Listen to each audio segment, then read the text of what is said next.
लाल किला का इतिहास। क्या आपने कभी सोचा है कि दिल्ली के बीचों बीच खड़ी लाल रंग की ये विशाल दीवारें आखिर कितने राज अपने अंदर समेटे हुए हैं। यही है लाल किला, जो सिर्फ एक ऐतिहासिक इमारत नहीं बल्कि भारत के इतिहास के कई महत्वपूर्ण अध्यायों का गवाह है। नमस्कार दोस्तों, स्वागत है आपका एंशिएंट इंडिया फाइल्स 7 में। आज हम जानेंगे लाल किले के निर्माण से लेकर मुगल काल, अंग्रेजों के शासन और भारत की आज़ादी तक की पूरी कहानी। लाल किले का इतिहास मुगल बादशाह शाहजहां के समय से शुरू होता है। शाहजहां ने जब अपनी राजधानी आगरा से दिल्ली स्थानांतरित करने का फैसला किया, तो उन्होंने एक नई राजधानी बसाने की योजना बनाई। इसी नई राजधानी को शाहजहानाबाद कहा गया। सन 1638 के आसपास लाल किले का निर्माण शुरू हुआ। इसके निर्माण में कई वर्षों का समय लगा और लगभग 1648 में ये किला तैयार हुआ। किले की विशाल लाल बलुआ पत्थर की दीवारों के कारण इसका नाम लाल किला पड़ा। किले की बाहरी दीवारें बेहद विशाल थीं।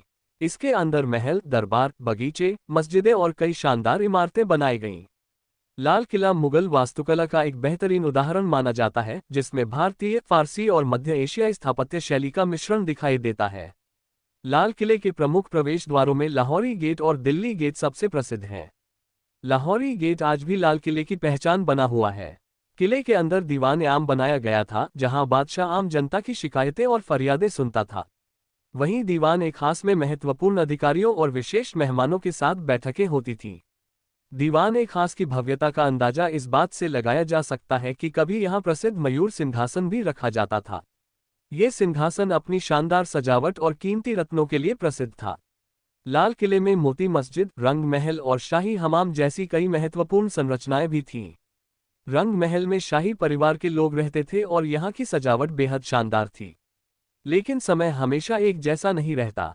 मुगल साम्राज्य धीरे धीरे कमजोर होने लगा और दिल्ली पर कई बार बाहरी आक्रमण हुए। 1739 में नादिर शाह ने दिल्ली पर हमला किया और लाल किले की संपत्तियों को भी भारी नुकसान पहुंचा। इसी दौरान मयूर सिंहासन और अनेक कीमती वस्तुएं दिल्ली से बाहर चली गईं। इसके बाद मुगल सत्ता लगातार कमजोर होती गई। 18वीं और 19वीं शताब्दी में लाल किले पर अलग अलग शक्तियों का प्रभाव रहा। आखिरकार अंग्रेजों का नियंत्रण दिल्ली पर मजबूत हो गया। 1857 के विद्रोह के दौरान लाल किला एक बार फिर इतिहास के केंद्र में आ गया। उस समय अंतिम मुगल सम्राट बहादुर शाह जफर को विद्रोह का प्रतीकात्मक नेता माना गया।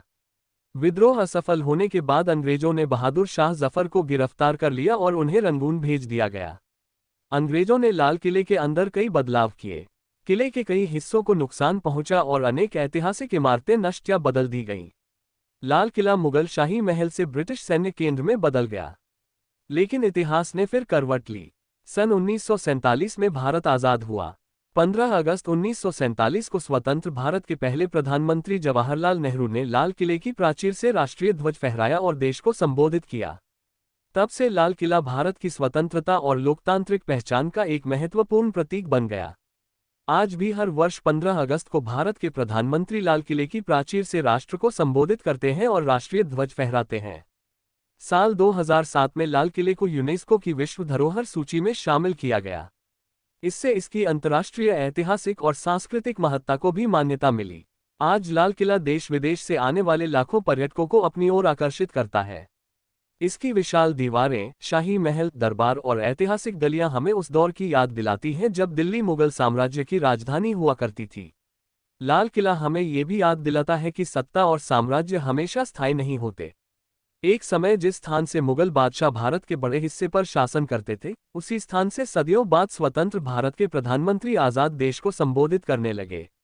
यही लाल किले की सबसे बड़ी ऐतिहासिक कहानी है, मुगल साम्राज्य से लेकर ब्रिटिश शासन और फिर स्वतंत्र भारत तक का सफर। तो दोस्तों, लाल किला सिर्फ लाल पत्थरों से बनी एक इमारत नहीं है। ये भारत के बदलते इतिहास, संस्कृति, संघर्ष और स्वतंत्रता का जीवंत प्रतीक है। अगर आपको भारत के इतिहास से जुड़ी ऐसी ही रोचक और रहस्यमयी कहानियां पसंद हैं, तो एंशिएंट इंडिया फाइल्स 7 को सब्सक्राइब जरूर करें।